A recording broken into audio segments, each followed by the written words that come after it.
ধন্যবাদ জানাই ডাব্লিউবিএসএমসি এর সকল সদস্যকে এবং মঞ্চে উপবিষ্ট সকলকে ধন্যবাদ জ্ঞাপন করি যে ওনারা আমাদের এই দুঃসময়ে আমাদের পাশে এসে দাঁড়িয়েছে এবং সেই সঙ্গে আমাদের সমস্ত রাজ্যবাসী এবং শুভবুদ্ধি সম্পন্ন মানুষকেও আমাদের পাশে এসে দাঁড়ানোর জন্য আমরা আহ্বান জানাবো এবং আমাদের যে সমস্ত সহযোদ্ধারা যারা আজকে এখানে প্রেস ক্লাবে এসছেন তাদেরকে আহ্বান জানাই এবং পরবর্তীকালে আমাদের যে আন্দোলন হবে সেটা বৃহৎ থেকে বৃহত্তর হবে।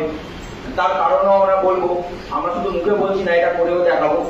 তো সেই কারণটা হচ্ছে আমাদের যে মর্মান্তিক রায় যে আগের বারে 22 এপ্রিল 2024 এসেছিল, তারপরে আমরা সুপ্রিম কোর্টে গিয়েছিলাম একটা আশা নিয়ে যে হাইকোর্টে তো আমরা পাঠিয়েছিলাম না, আমরা জানতেই পারিনি যে যোগ্যদের জীবনে এরকম মর্মান্তিক দুর্ঘটনা হতে পারে বা এরকম গভীর অন্ধকার চলে আসতে পারে।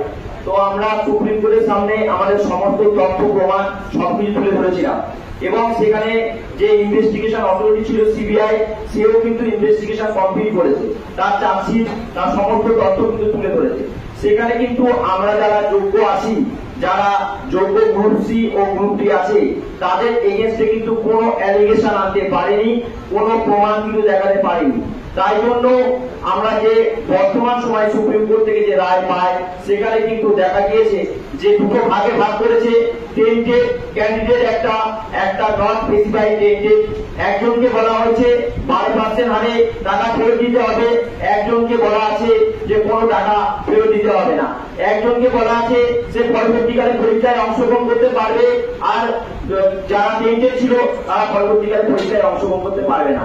দুটো ভাগে ভাগ করা হলেও কেন এই সেগ্রিগেশন সম্পূর্ণ হলো না, তার দায়ভার কিন্তু এই রাজ্য সরকারকে নিতে হবে, এই এসএসসি কে নিতে হবে, এই বোর্ডকে নিতে হবে। কারণ তারা যে চুরি করেছিল, তারা যে অন্যায় করেছিল, তার দায়ভারটা কিন্তু সম্পূর্ণ তাদেরই ছিল। তারা যদি যোগ্য অযোগ্যের লিস্ট সম্পূর্ণ রূপে নিয়ে গিয়ে বলতো যে আমরা সব দিক থেকে সার্টিফাই করে দিয়েছি, এর বাইরে ভাটা ইরেগুলার লিস্ট নেই, তাহলে কিন্তু হয়তো এই রায়টা পাল্টে দিতে পারত।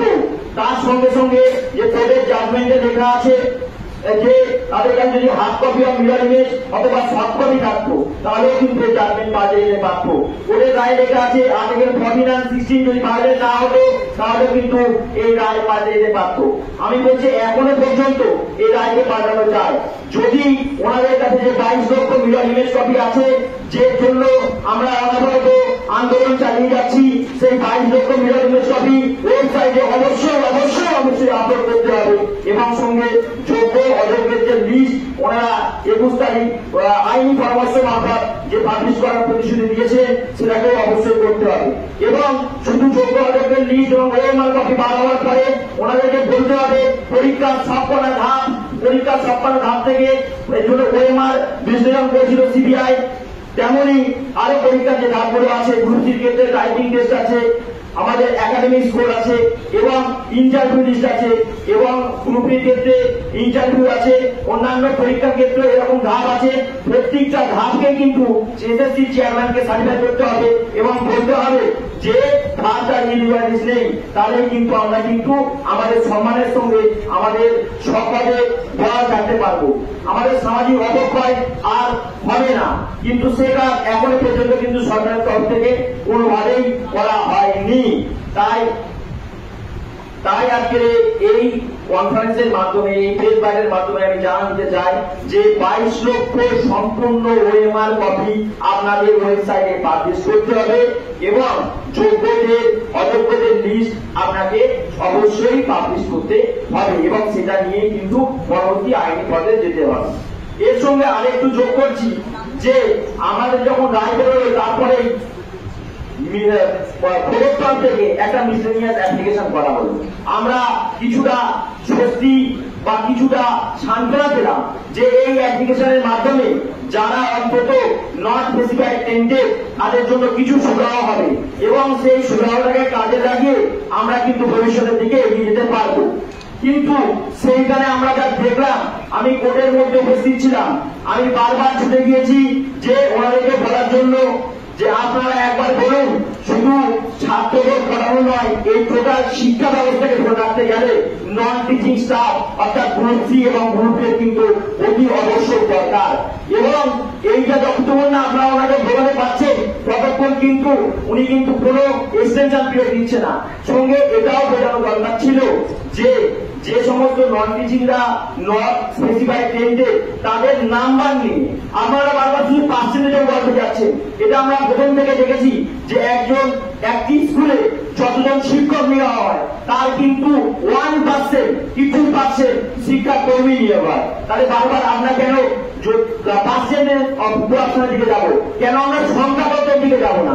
আপনারা যদি দেখেন যে নিউমেরিক্যাল সংখ্যাগুলো ওখানে আছে যদি দেখতে সবগুলোই দেখবেন প্রায় সমান, 796, 782, 777 এই সংখ্যাগুলো সমান। আপনার সংখ্যাগুলো আনুন।